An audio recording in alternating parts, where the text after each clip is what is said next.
2024 is almost at an end, and whether you've been using Godot to make games all year or have just been thinking about jumping in, the big question remains: is Godot really worth your time in 2025? But first, in the spirit of the Christmas season, I'd like to extend my warmest wishes to every one of you.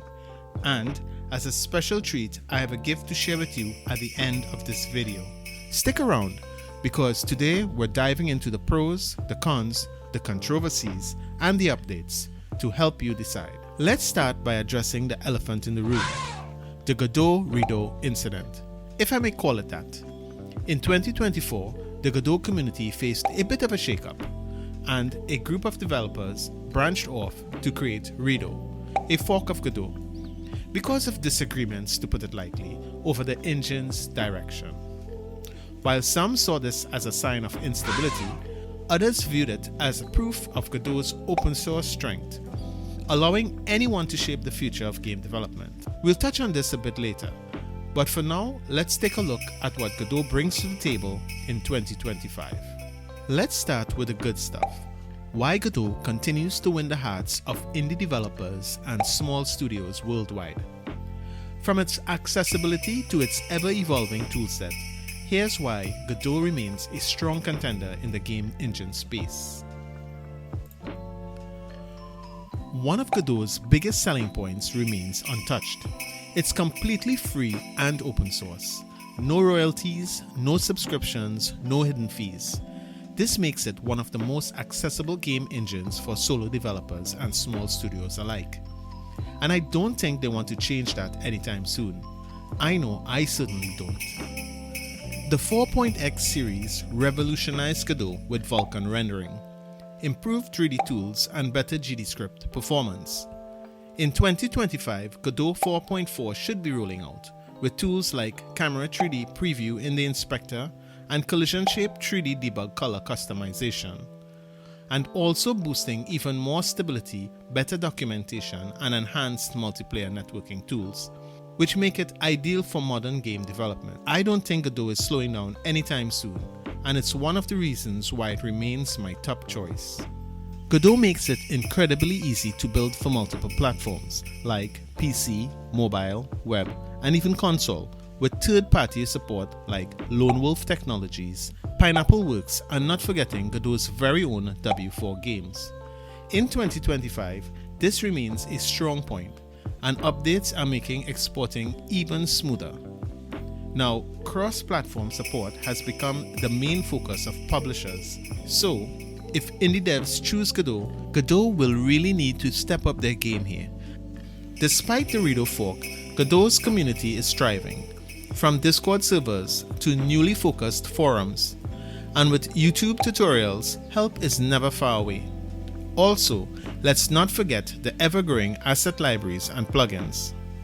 It's clear that its community is one of Godot's strongest assets, and I know that we can keep focused on making Godot the best it can be. Godot's small download size and intuitive interface make it one of the best engines for beginners. In 2025, it's a go-to recommendation from me to anyone starting their game dev journey. My main computer just died, and I'm still able to make 2D games on my 10-year-old dual-core DDR3 PC. How's that for being easy to find hardware to make games? The accessibility of Godot is unmatched, and I'm glad they keep it so simple, welcoming, and easy to use. Of course, no engine is perfect, and Godot does have its share of challenges, from performance concerns to industry perceptions. Here are some of the areas where Godot might fall short for certain developers.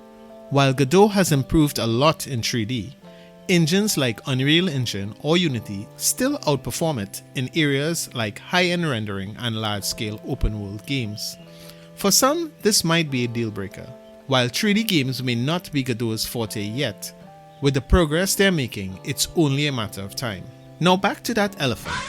The Godot Redot incident did leave a mark. While it hasn't derailed development, it's created a bit of uncertainty for developers about the engine's future direction. Now, I know that some of you may not agree with me. I can already see it in the comments, but I believe that Godot will come out stronger. I also think that we learned a lot about each other and how we choose to make our games because of this. But I have to admit, it's something we'll all need to watch closely. Unlike Unity or Unreal, Godot is still not a household name among major game studios. This might be a concern for developers looking to work in AAA environments. Godot's grassroots nature is part of its charm, but as I mentioned before about publishers and their hesitation when it comes to a game made with Godot, broader adoption would only make this situation better. While Godot is free, it doesn't come with the same level of built-in asset support as the Unity's asset store. However, the lack of assets is a small price to pay for Godot's freedom and ease of use, and I wouldn't trade that for the biggest asset store with 1 million free assets that nobody asked for. Godot is beginner friendly, but once you move into advanced areas like custom shaders, networking, or 3D physics, the learning curve can really steepen quickly, especially when documentation is hard to find or even in some cases does not exist. But here's the thing, with persistence in your quest to finding the right resources, I believe you really grow as a game developer, and it only makes you stronger. With all that out of the way, here are some practical tips to help you get the most of Godot in the coming year.